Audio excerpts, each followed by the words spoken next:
Acting FAA Administrator Billy Nolen has testified in front of the Senate Commerce Committee on Safety. This follows a series of incidents this year and is one day after a collision between two small planes over central Florida that killed 4 people. Officials say the planes collided mid-air. The FAA and NTSB are investigating the crash. And on Sunday night, prosecutors say a Massachusetts man attacked a flight attendant and attempted to open an emergency door on a United Airlines flight from Boston to Los Angeles. Texas Senator Ted Cruz expressed concern about the recent incident. What the heck is going on in air travel? What would have happened if he had succeeded in opening the door mid-flight? He would not have been able to open the door in flight. That being said, it still is not the kind of behavior you would expect to see. Joining us now is CBS News senior transportation correspondent Kris Van Cleave. Hi there, Kris. So let's talk about why this hearing was initially called. Really, it was supposed to center around the certification of new airplanes. What can you tell us about that? Sure. There's been a lot of focus on the FAA's certification or approval process for new airplanes in the wake of the 737 MAX crash, and that it prompted new legislation that was passed by Congress and signed into law. So this hearing was basically a status update on the implementation of that and where the FAA stands as far as staffing and some of the improvements that were called for in that legislation.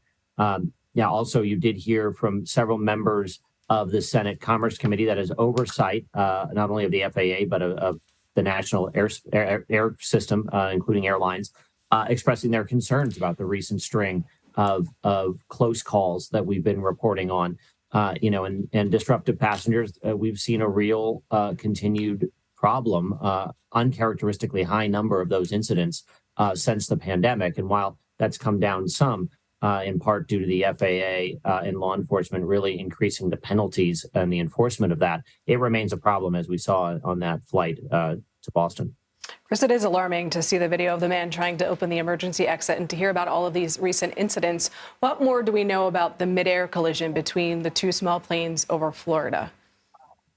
And we certainly need to make a distinction between general aviation, which was that accident, and the airlines that we all fly on when we're going from point A to point B. There are far more rigorous safeguards around airline travel than when you're in the general aviation space, where some of that comes down to pilots' awareness of what's going on immediately around them. Now, these were two small planes that were near an airport in the Winter Haven area in Florida. We know that one of the planes was piloted by a 21-year-old flight instructor. The other pilot was a 19-year-old flight student from a local college. The other plane were two men, one in his late 60s, the other early 70s. And it appears at this point, obviously, the two planes collided over this lake. The NTSB and the FAA will look into what maybe played into that. But typically, in a general aviation sense like that, they may be outside of what would be sort of the controlled airspace that an airliner would operate in, certainly. And the small planes don't have the benefits of some of the larger aircraft that have collision avoidance technology built into a big airliner. In this case, it likely came down to the pilots realizing that they were on a collision course. Kris, as you know, there is an FAA Safety Summit next week. What can we expect from that? Yeah, so this is an effort by the FAA to try to get an understanding from all of the stakeholders in the national aviation system, from pilots to the airlines to air traffic controllers.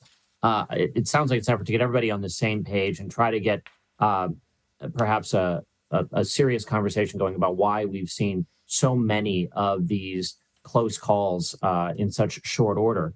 The NTSB has certainly started to look at a number of these incidents, some that maybe would not have gotten the same level of scrutiny had there not been 4 or 5 other recent incidents. We know the National Transportation Safety Board is looking for a pattern here to see if there are lessons to be learned. The Safety Board will have its own safety summit later this spring. For the FAA here, it is an effort to send a message to everybody that, the level of focus and attention to this needs to be stepped up, and to look for perhaps some a common agreement on recommendations to improve things. I think one of the things that you have to look at here is the amount of time allowed between a takeoff and a landing. We've seen several incidents here where a plane essentially hadn't gotten off the runway when another plane that was cleared to land was coming in. So perhaps the amount of time we're allotting needs to change. FAA staffing, air traffic control staffing will certainly be another thing that I think will come up. But it's really trying to get the industry's arms around what's been happening in what has otherwise been an unparalleled period of aviation safety. Safety in the sky is critical indeed. Kris Van Cleave, thank you. Sure thing.